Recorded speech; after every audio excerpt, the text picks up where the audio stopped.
Ok. Donc alors, pour info, ça c'est intéressant les gars. Donc quand tu tournes tout seul, voilà, les petites merdes qui peuvent t'arriver, je viens de faire l'intégralité de la chronique, sauf que j'avais pas réqué. J'avais pas fait rec, j'avais pas appuyé sur le rouge. Un homme, c'est mal parti, on y retourne. Un procès, un homme dans le jury, des silences qui crisent, des visages tendus et derrière la caméra, Clint Eastwood, 94 ans, qui filme comme s'il voulait encore régler quelques comptes. Ouais, j'ai regardé Juré numéro 2 et ce que j'ai vu, c'est un film qui parle bas mais qui cogne juste.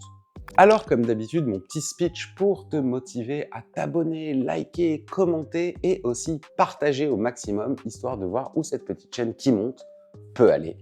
Merci.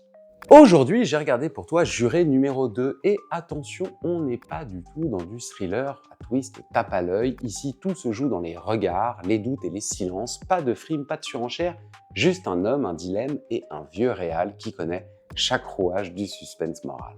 Nicholas Hoult, dans un rôle bien plus intériorisé que d'habitude, trouve une gravité qu'on ne lui connaissait pas. Il ne joue pas, il se fait littéralement bouffer par le doute. Toni Collette, elle, porte un charisme froid, une intelligence acérée, elle peut te faire plier juste avec une intonation, et comme d'habitude dans les films d'Eastwood, un casting autour d'eux solide avec des second rôles qui ne volent jamais la vedette, mais qui créent une vraie tension d'ensemble.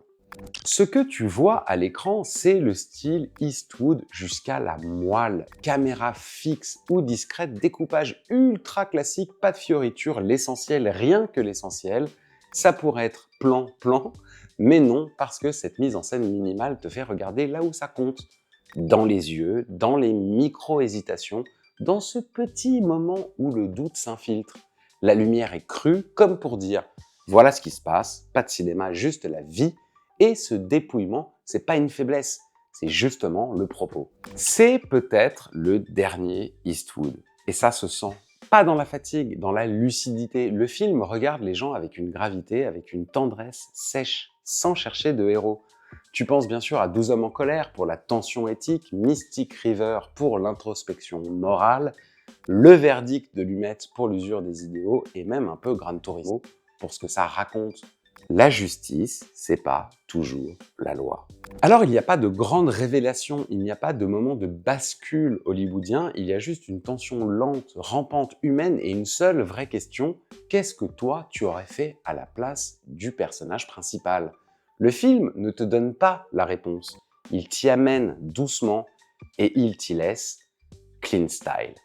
Alors oui, c'est lent, oui, c'est classique, oui, certains trouveront que ça manque de punch, mais franchement, le film s'en fout, et moi aussi, parce que parfois, ce que tu regardes, c'est pas un spectacle, c'est un homme qui te parle pour la dernière fois.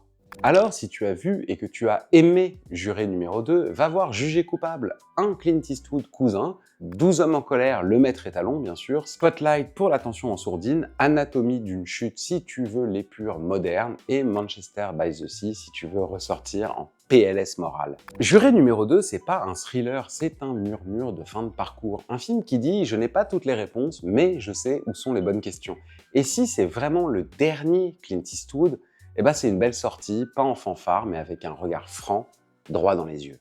Voilà, c'était J'ai regardé pour toi, Juré numéro 2, un film modeste mais habité et qui te prouve que parfois, la mise en scène la plus puissante, c'est celle qui ne bouge presque pas. À demain, et d'ici là, reste honnête, c'est rare et ça vaut cher.